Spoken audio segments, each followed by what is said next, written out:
Story 1. My mom told me for 20 years my dad had passed away. Later, I found he was alive, and I have 50 plus siblings? Oh, I'm looking forward to reading this one. Growing up, I always remember my mom being a single mom. I don't remember the exact moment she told me my dad was unalive because I was so young. I've kind of always known. My mom told me that my dad passed away in a car accident 2 months before I was born. She said he was hit by a drunk semi-driver and was unalived instantly on impact. Obviously, no one questions their own mother, especially at a young age. You believe their every word. This is what I always told people growing up if they asked about my dad. I would say I don't have a dad because he was unalived, and my mom took this lie so far to the point that even on financial aid papers, she claimed to be a widower. I never caught on to the lies, but when I asked questions, she said things that just made sense to me, like, "Mom, why don't you have photos of Dad?" She told me they all burned in a house fire started by the dryer right after I was born. This made sense because we had moved to a new house when I was very young. I tried to research my dad and his perishing, but nothing ever came of it. I assumed back in the day they didn't have computers or the internet, so nothing was online. I later found out his name was Donald, according to my birth certificate. I had to force my mom to give it to me so I could get my license. A lot of the times I tried to ask more questions when I got older, but my mom became visibly angry when I did this. Eventually, I just stopped because I didn't want to get yelled at anymore. I tried asking family members questions, and literally no one, even my grandma, knew. My mom and grandma are super close, so this was odd to me. Fast forward to when I was 19, I started to see a therapist after being a victim of attempted kidnapping and diagnosed with PTSD. My therapist told me to take a DNA test. I asked my mom to pay for it because I was a poor college student. She right away got so mad and yelled at me. She claimed that the government was going to clone my DNA and sell it, so I never ended up taking it. Fast forward to when I was 20 years old, around Thanksgiving time. My 3 friends and I had a fun day of baking cookies and talking all day long, until I brought up the stories of my past and my unalive father. I had a conspiracy I made up about my life totally as a joke. I told my therapist and now my friends. What if my mom had a one-night stand with a rock star and got pregnant with me? She never was able to find him again, so she couldn't tell him. My theory wasn't too far off. My family is extremely Catholic, so to stay in the good graces of my grandparents, she made up a lie that she met someone, got married, got pregnant, and then her husband just happened to perish right before I was born. But this is what really went down. I took a DNA test and then confronted my mom about it. She finally confessed that she always wanted to have a child, but never wanted to get married. She found a clinic that would do sperm donor babies. She had 2 miscarriages before me, all with different donors. The 3rd time, she got pregnant with me. The name Donald came from a donor. There was no dad that perished in a car accident. All lies. With my results from the DNA test, a girl messaged me claiming to be my half-sister. She was correct and introduced in a group chat to the other siblings. This was 2 years ago, and we only had 30 half-siblings at the time. Now we're up to 50 and expecting more around Christmas time. We're all from all over the country. As for my dad being alive, we found this out recently. After years of research and sleuthing, my sisters found our donor through leads from the DNA test. We have reached out to him, and he is grateful to know about us. We have limited contact due to his family, and horrible wife. His wife wants to keep her good reputation. He never told his family about being a sperm donor in college because of his extremely Catholic family. I wish he would tell them and we could meet our cousins, aunts, and grandparents, but it's unlikely he ever will. If you made it this way, let me share my story. I don't know what that is at the end there, but I was expecting something a little more salacious than just it ended up being a donor. But I'm glad the mystery has been resolved and it's a little more innocent. And how is this woman in an extremely Catholic family? I'm not that big on the Catholic rules, so they're not okay with infidelity, but they're okay with sperm donors? Did the mother just do this by herself and just say, oh well, can't do anything about it now, and they just went with it? Was everyone in on this secret? And it's kind of screwed up not to tell her about it. You just can't get away with this lie for too long before the truth is just going to come to light in a lot of ways. Story 2. Police mistakenly entered my apartment. The high-rise I live in has an east and a west tower. Yesterday afternoon, LAPD came to my door, announced who they were, and then proceeded inside. They put me up against the wall in handcuffs while they searched my apartment. This whole time I'm confused as to what's going on. The officer restraining me said it was a fire alarm. After a couple of minutes of trying to get an explanation as to why I'm in handcuffs against the wall for a fire alarm, another officer says that there was a bomb threat called into my address. I asked them, what is the address? And they mentioned my unit number, but of course the address was the other tower across the street. They called dispatch to confirm, and just as fast as they entered, they said I was free to go and just left. It was a pretty messed up and stressful situation. What is the protocol for police errors like this?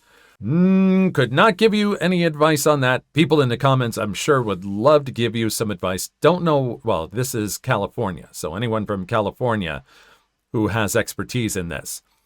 I'm suggesting you're probably going to have to lawyer up and see about this and see what went wrong down the line.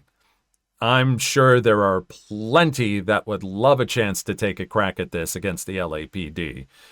And as we've known by another situation that we all know about in the news, situations like this could be very, very fatal. Please like and subscribe if you've made it this far. I hope you'll enjoy the rest of the video and have a wonderful day. Story 3. Faked proof that I had a flat tire so that the lazy people in my group project would have to do the presentation themselves, therefore likely will fail. I'm in a class where a group research project/presentation is a huge chunk of overall points. Everyone knows in group projects you always have that one slacker who doesn't do anything that you have to compensate for. However, I got stuck with possibly the worst 3 people to be in a project within this class. I did the entire research, presentation, poster boards, etc., among many other annoying things myself. I tried talking to them and telling them they need to put in their share of effort. Ignored. I sent them tasks to do. Ignored. I tried to schedule meetings. They'd say they were coming and then leave me alone at the library. This happened from the get-go. It was abundantly clear that they expected everyone else to do the work, but everyone else turned out to be just me. Rule. We couldn't have things 100% memorized word for word, and we couldn't read off of anything. We had to actually know the subject. I was fully prepared to do most of the talking and even wrote down a small script for them and told them to know what to say during their part, at the very least. The night before, I told them we had to meet to at least go over the whole thing one time. Again, none of them showed. At this point, I am livid and decide they can just do it themselves, which means they'd get up there, not know a damn thing to say other than the small info I gave them and couldn't even hogwash anything because they did no research. Thing is, if we miss without an excuse, we fail the project. If you have an excuse, you have to have documentation. I commute and live an hour away, so I decide that I'll conveniently have a flat right before class. We went out and actually bought a tire so that I could have the receipt to prove it. Emailed the professor, who said I can present by myself during his office hours. Turns out they completely bombed, and not only probably failed the project, but since they're bad students, might even make them fail the class. Why do team projects exist if if people are just going to slack off on them?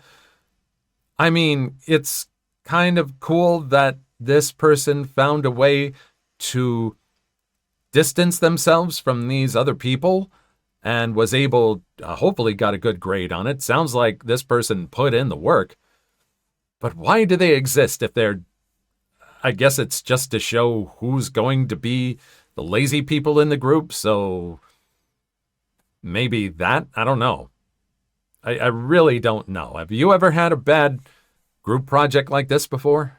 Story 4. Upstairs neighbor doesn't care, so I made them care. I used to live in an old renovated farmhouse with one apartment upstairs and mine below. I would have to get up for work at 3 a.m. every day. Hard-working mom upstairs worked 2 jobs for her very obnoxious kids. Every time she worked an overnight shift, they would throw parties and be rowdy like a mother-friender. Loud music, banging on the walls, and what sounded like them bouncing medicine balls on the ground. I went up several times and knocked and told them, "Look, I'm not going to tell your mom or call the cops. I just want some sleep.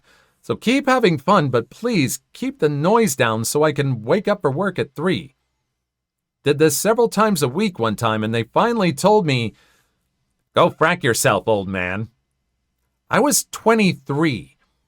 I knew my landlord, and he knew I knew how to work on houses, so he gave me the only key to the basement where all the electrical, hot water heaters, etc. were stored. After being told to go frack myself, I had enough. I went downstairs, flipped off the breaker to the upstairs apartment, locked the door, and went back for a peaceful night's sleep. Woke up at 3 and turned back on the power as I left for work. Every day the parties got loud for the next 2 weeks. I would simply go turn off their power and enjoy a nice night's sleep. After that, no more parties. I think the message came through. Very cool. Did the landlord get in on this? Was he okay with it? I mean, did they ever complain? Well, how are they going to complain? That's very true. The kids aren't going to complain because then they probably get caught unless they tried to lie their way through, which I don't know. But yeah, that's great. Awesome. Great way to go through it. Story 5. Am I the a-hole for not wanting my fiance's grandmother, 98 female, at our wedding? My fiance, 30 male, and I, 28 female, are getting married next month. Everything is going great, but we've been having a serious argument about having his grandmother at our wedding. We've agreed to not have kids at our wedding as we want the reception to be a huge party for our adult friends and family with dancing, loud music, and an open bar. However, for precisely the same reasons that we don't want kids there, I don't want his elderly grandmother at our wedding either. I said she can come to the ceremony, but not the reception. It will be extremely loud, and I want it to be a party atmosphere, and she'll be extremely out of place. For context, none of my grandparents are still alive, and he still has his last living grandmother. This has caused a huge fight, since she said she has always dreamed about being at her grandson's wedding. He is her oldest grandchild, and she probably won't make it to the next family wedding. Which is why I said that she's more than welcome at the ceremony, but she will just be too out of place at the reception. She and he both insist that she'll be fine, and wants to go to the party. But I just know it will inevitably lead to us dealing with her and taking care of her, and I just want to get drunk and let loose with my friends. She's now really upset and won't talk to me, and my fiancé is also angry. I think I'm within my right to make this request. I am the bride after all. This is your day, I will admit that, but this is his day too. You don't have to worry about your grandparents. But this is someone who will probably, like as you admitted, will probably not be around for the next family wedding. She's 98. You can take some precautions. I think you are being the a-hole here. You can take precautions. You could buy some noise-canceling headphones so the noise won't bother her. You can ensure that someone will be there to keep her company. You could, just have a space where she has a special, place of honor. That's all you can provide for. Think about it this way. You're not having kids at the wedding. That's great. You don't have to go through all the rigmarole you would have to do to provide for the care of a bunch of kids. Just one person. Yeah, I think you're definitely the a-hole. What do you all think? Story 6. Roommate thought she was sneaky, ended up owing me $400 and got suspended. So this happened my second semester dorming at my college campus. I had met my roommate at orientation and could kind of already tell she was going to be a pain in my butt. And I was right about that. I had planned on moving rooms to be closer to some friends next semester. But let me get to the story that led to my revenge.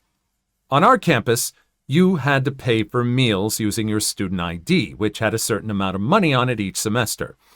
You could also use an app that you put your name and ID info into, and it makes it easier to pay. But the name and ID must match for it to work, which will be important later. Any funds from the fall semester would roll over into the spring. But then, at the end of spring, it would just expire. Because of this, and because I only ate once or two a day, I had a ton saved up on my card. My roommate, on the other hand, did not. So I offered to pay for some of her meals from time to time in exchange for her picking up the food for us, which involved her using my card twice in person, and then she'd return it. Then, one day, I noticed on my app that my card was being charged even when I was not ordering food. And not just a meal, like a meal for several people. This meant that whoever was ordering, I wonder who, either had to have stolen my ID card, which I had in my pocket when I got the charge, or was impersonating my info in the app, which are both big no-nos on my campus. I was quick to put two and two together and was pretty ticked. I was initially going to confront her on it, but decided to formulate a plan instead. That day, I went and ordered a second ID card for $25 for use later. As it took a couple of weeks to get the new one, I let her charge several things to my card over a good 2 weeks. For her and her friends. And she wasn't very good at hiding it either, as they would come to our dorm to eat. While I just screenshot and send emails to the support team of the app about the charges, knowing nothing would get done until I contacted someone in person. And one day, it got even better, as you can buy groceries with the card off campus as well. She decided to pay for alcohol with my card, which doesn't get pinged as an issue on my card due to me being over 21, but she was only 19. Not sure how she got it, but it was just the thing to finally act on my plan. I put my best sad face on and contacted the head of campus living and head of my dorm about the charges on my account. I dropped some hints that it could be my roommate and mentioned I got a new ID and asked what I should do.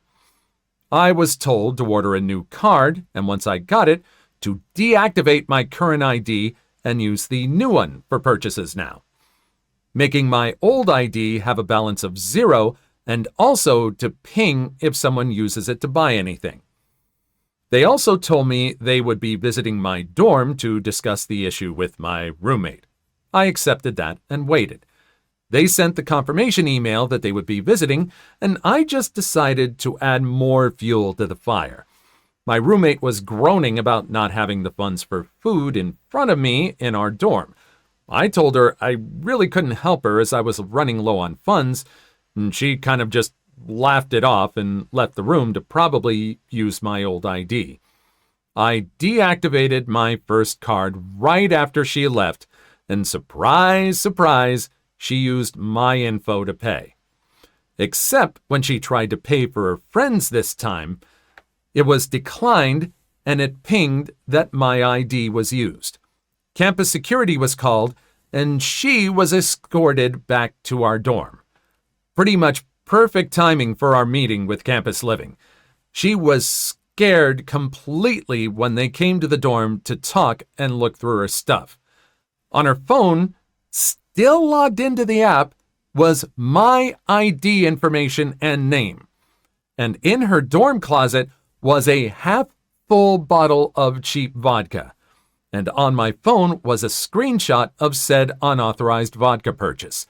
In the end, she was forced to pay me back for all the funds she used in cash, reported for underage drinking, which automatically suspends you from Campus Living for at least a year, and would have on her record that she performed identity theft, which I also could have charged her for out of school.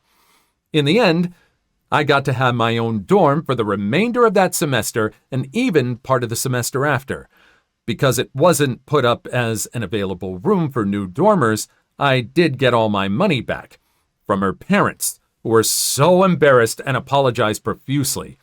And when she did eventually come back to campus, no one wanted to dorm with her because they knew she had stolen her roommate's ID. I think in the end, she rented off campus. Ooh, I lived in a college town. Yeah. Forget that. I mean, even then, I'm sure off-campus renting is probably a lot more expensive than renting on campus. I haven't looked at the prices lately, but yeah, that's going to cost the parents quite a lot. And it just all sounds like a very timed heist movie, the way all this happened. It was a good read. Please leave your story in the comments. I would love to make a video on them in the future. Also, don't forget to like and subscribe.